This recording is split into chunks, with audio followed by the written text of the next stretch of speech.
Olá, turma, tudo bem com vocês? Nossa aula de hoje nós iremos estudar um novo reino, que é o reino dos fungos. E vocês sabem quem são os fungos? Os fungos, eles são seres vivos, eucariontes, ou seja, eles têm célula verdadeira e podem ser unicelulares, com apenas uma célula, ou pluricelulares, que são aqueles que têm mais de uma célula. Os fungos, eles apresentam a parede celular externa à membrana plasmática. O que isso quer dizer? Que depois da membrana plasmática, eles têm uma parede celular, o que vai conferir uma maior rigidez a eles e uma maior resistência ao meio onde eles vivem. Os fungos pluricelulares, eles têm células que se agrupam, formando filamentos, como o nome de filamentos, ou seja, uma fila, e esses filamentos são denominados de hifas. E o conjunto de hifas, ou seja, várias hifas, eles fazem o quê? Eles vão constituir o micelo. E aqui nessa imagem nós podemos ver diferentes fungos. Sim, pessoal, os cogumelos eles são fungos. E alguns fungos, eles estão incluso na produção de queijos, como também na produção de cerveja. Alguns fungos, como esse daqui, eles são microscópicos. A gente só consegue ver eles com a ajuda do microscópio.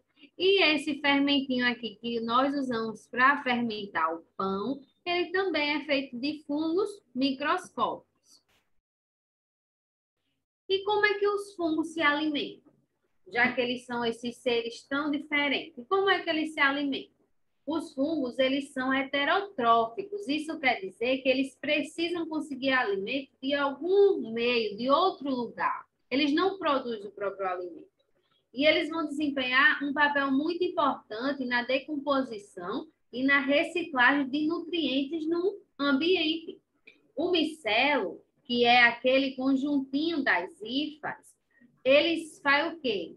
Envolve o alimento e libera substância para digerir o alimento. Aqui, ó, nesse exemplo, aqui está as hifas, como tem um nome, que formam o micelo. É daqui que eles vão absorver os nutrientes. E depois de digerir os alimentos, eles vão absorver esses nutrientes pelo micelo. Nos fungos unicelulares, que não são esses, eles não formam micelo. Então, o processo é realizado na sua única célula. A gente pode ver aqui um exemplo de fungo, onde ele tem um corpo de frutificação, que é tudo isso aqui, toda essa parte, que serve na parte de reprodução dos fungos, que nós iremos ver mais na frente, e essa parte aqui onde tem as hifas, que parece raiz, né? Mas não é raiz, é hifas, elas vão formar o micelo, que é por onde os fungos vão se alimentar. Então, professora, como é que acontece a reprodução desses fungos? Os fungos unicelulares, eles formam, a participação deles são com a reprodução assexuada.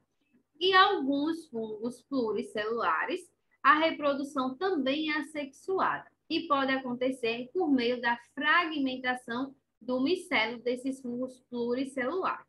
Porém, a maioria do grupo dos fungos, eles apresentam reprodução sexuada, onde a gente pode ver aqui, eles vão o quê?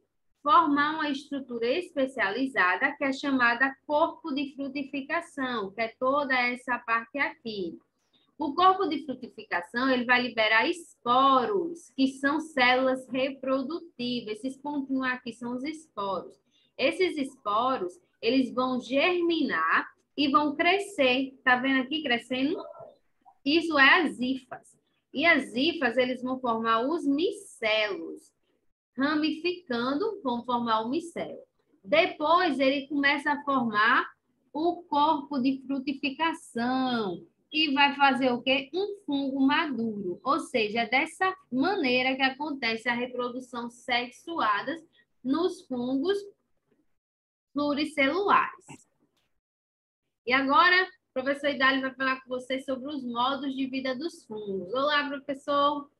Olá, professora, tudo bem? Bom, turma, então, né, os fungos são bem diferentes mesmo, não é mesmo? Mas é bom a gente entender que eles também são classificados, né? Não existem um ou dois tipos de fungos. Eles são classificados de acordo com o modo que eles vivem, ou seja, o hábito de vida deles. Eles podem ser predadores, né?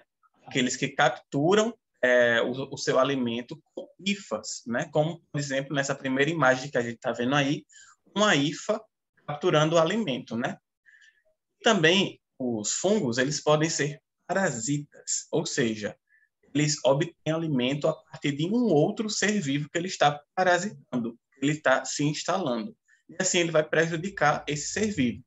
Pode ser uma planta, um animal ou até um protozoário. A gente já estudou os protozoários, não é mesmo? Eles são bem pequenos, então os fungos podem parasitar eles também. E assim vão causar doenças a esses organismos. Os fungos, eles também podem ser classificados como mutualísticos. Mas o que quer dizer isso? São aqueles fungos que se interagem com outro ser vivo de forma benéfica, né? Onde ambos vão ser beneficiados. Um exemplo disso são aquelas manchinhas que a gente vê nos troncos das árvores, né? De alguns arbustos também a gente consegue ver. A gente chama de líquen, né? São aquelas manchinhas verdes ou brancas. Aquilo é um conjunto mutualístico de fungo com algas. Algas que estão presentes nos troncos das árvores, né? Então, isso forma o líquen que a gente vê, que é um exemplo de fungo mutualístico. E também, turma, os fungos eles podem ser saprófagos. Mas o que danado é isso, professor? Saprófagos são fungos que se alimentam da decomposição de outros organismos que estão morrendo, né? Ou até mesmo resto de outros organismos ou até alimentos, né? Assim, eles vão realizar a decomposição desses corpos. Como, por exemplo, aquele pão que a gente vê o fungo crescendo, né? Faz e formando aqueles bolores, aquele mofo, né? Aquela parede que está morfada por causa da chuva. Aquilo são fungos se alimentando daquela região, né? Então, os fungos eles podem ser saprófagos. E agora a gente vai ver que os fungos, né, esse reino dos fungos, eles podem ser classificados, né? Que é conhecido mais de 100 mil espécies de diferentes tipos de fungos.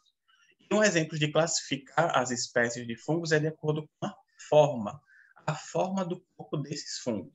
Eles podem ser classificados em quitridiomicetos. Os quitridiomicetos, eles são fungos filamentosos. Eles criam aqueles filamentos que a professora Juliana falou no início da aula. Eles são aquáticos e alguns podem apresentar um flagelo no seu início de ciclo de vida. Esses quitridiomicetos, eles podem ser unicelulares, uma única célula, ou pluricelulares, né, mais de uma célula.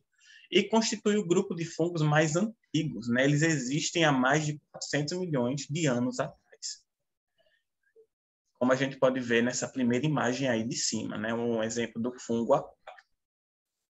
Existem também os zigomicetos. Os zigomicetos, né? Esse nomezinho miceto tem a ver com fungo, por isso que a gente vai ver sempre esse termozinho micetos, tá certo? Os zigomicetos, eles representam o que a gente chama o que a gente conhece como mofo, né? E acabei de falar no slide anterior do pãozinho, né? A gente tem uma foto aí do pão que está mofado. Tudo isso, né, essa estrutura que cresce em cima do pão, que é o mofo, isso são zigomicetos, são fungos, né? Responsáveis pela decomposição de alguns alimentos. E esses fungos, eles podem sim causar doenças em plantas, em outros animais e até na gente, né, nos seres humanos. É muito importante a gente cuidar para não se alimentar de mofo, hein, gente? E por fim, os fungos, eles podem ser basidiomicetos e ascomicetos, certo? Os basidiomicetos, eles são fungos pluricelulares, que formam aqueles corpos de frutificação que a gente falou agora na parte da reprodução, lembra? É aquela parte, né, que libera os esporos. Então, esses fungos que formam esses corpos de frutificação são basidiomicetos. Como, por exemplo, o champignon que a gente come, né? E também tem uns muito venenosos, que é esse da foto, né? Que é o chamado do gênero Amanita. os fungos amanitas são super venenosos. E, por fim, a gente vai ver os ascomicetos, que são o último grupo dos fungos. Eles vão incluir as leveduras, que realizam aquela fermentação que a professora falou lá no início da aula, que produz a cerveja, que produz o vinho, né? São os fungos dos ascomicetos. Eles são utilizados também, muitas dessas espécies são parasitas que causam doenças, como a Candida albicans, que é a causadora da candidíase, né, nos seres humanos. Então, assim, a gente vê a classificação desse reino totalmente diferente, né, que é o reino dos fungos. A gente já viu que são organismos vivos, que se reproduzem, se alimentam, causam doenças, então é muito importante a gente evitar, né, aquelas espécies de fungos que a gente não conhece e, assim, cuidar para a gente essa noção que os fungos, eles causam doenças e são um reino de seres vivos. Isso aí, professor Hilário. Então, turma, quando vocês forem se alimentar, prestem bem atenção na comida que vocês estão ingerindo, para nenhuma estar contaminada com fungo e vocês ficarem doentes. E quando passarem perto desse aqui, ó, vão para longe, que ele é venenoso, tá certo? Qualquer dúvida pode falar comigo no WhatsApp, que eu vou ajudar vocês. E até a próxima aula.